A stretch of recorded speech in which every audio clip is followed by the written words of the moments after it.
am me. Okay. I am Ella Bua-Inn. I'm a potter living in Cardigan, West Wales.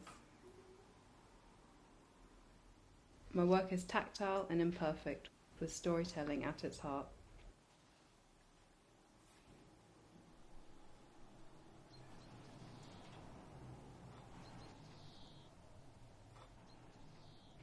After glazing, I use oxides to illustrate my work, drawing inspiration from many sources. Folklore, botanical studies, and Japanese woodblock, to name a few.